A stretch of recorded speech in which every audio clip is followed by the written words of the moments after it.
What's up guys? My name is Neil. So meron tayo ngayon tablet. Bumili ako ng Poco Pad kasi ang gamit kong phone ay Poco X6 Pro 5G. So kaya Poco din ang binili kong tablet.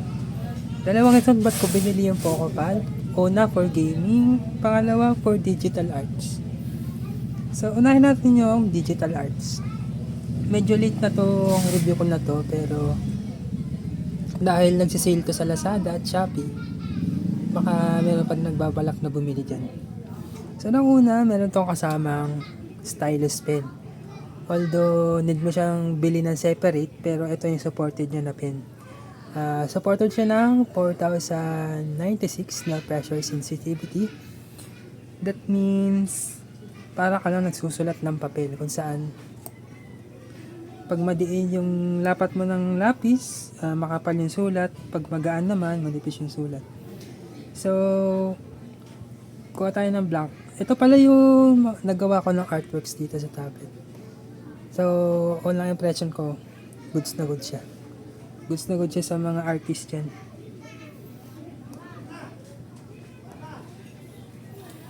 So, pressure sensitivity, 4096, kung saan kapag mahina yung diin ng pen, manipis yung sulat. Kapag madiin naman, makapal yung sulat.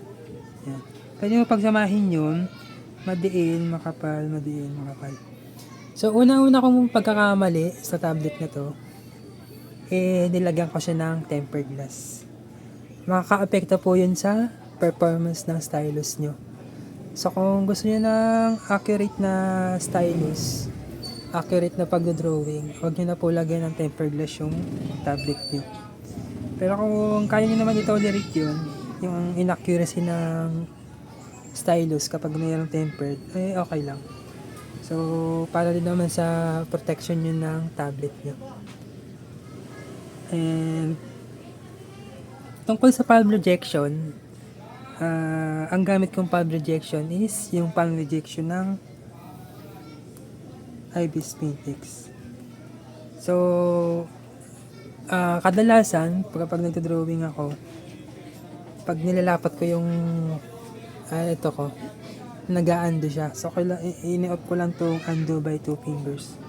Tapos, itong palm rejection, nakaset lang sa canvas. Palm rejection is ito canvas. The brush and erasure tools will respond only to the stylus and not the finger.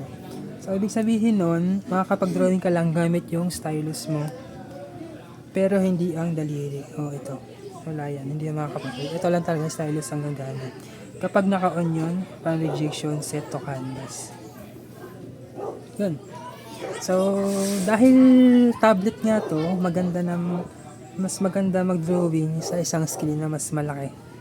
So, ito screen na to, 12.1 inch ang screen na to. Napakaganda niya. Maganda rin panoorin ng movies. Maganda rin maglaro. And yun, maganda mag-drawing. So,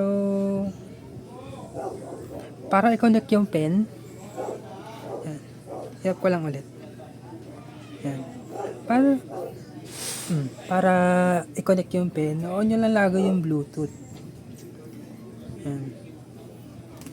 Tapos, minsan, automatic yun magko-connect, pero pag hindi naman, halimbawa ganyan, mag-off ng kusa yung pen. Pag i-disconnect nyo, wala siyang on-off button dito sa pen. Kung gusto nyo i-connect, long press nyo lang yung button. Aliman dito sa dalawa. 3 seconds, malalabas dyan.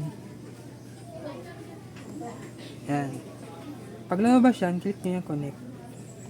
Okay na yan. Done. Connected na yun.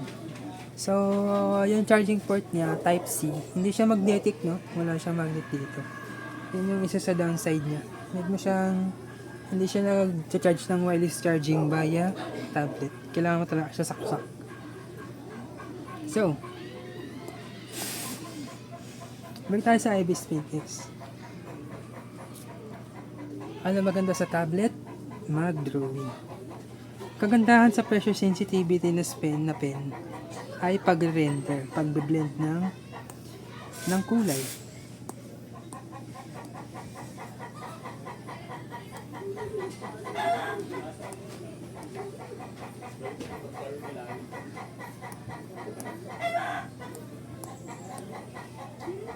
Yun o. Walang ka-effort yung transition ng kulay to kulay gamit ang airbrush. Tapos pressure sensitivity. Napakaganda lang. So, para sa mga gusto mag-drawing dyan lagi.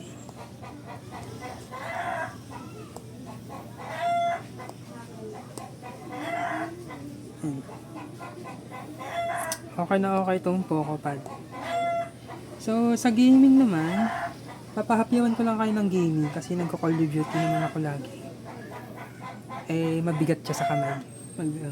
So, kailangan nyo ng ganito, flat surface. Tapos, yun, hindi mo siya kayang yan, gamitin na parang normal na cellphone kasi ang bigat niya.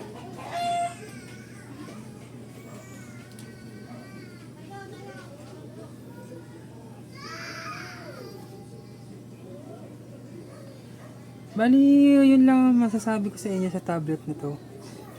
Bali, gagawa ko na siya ng dedicated na gaming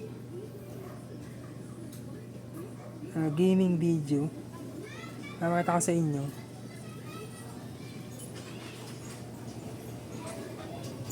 So yan, pero sabihin ko mas gusto ko i-priority sana yung ano eh.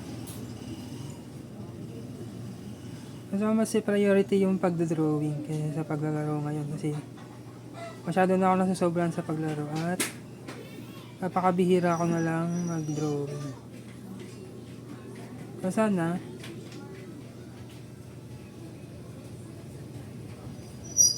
mainggan nyo lang ako lalo mag-drawing kaysa maglaro. Sana matalo ako lagi sa code. So ayun lang, salamat sa pagnanood nyo. Request na lang kayo dyan kung anong gusto nyong feature na gawin ko dito sa Poco Pad.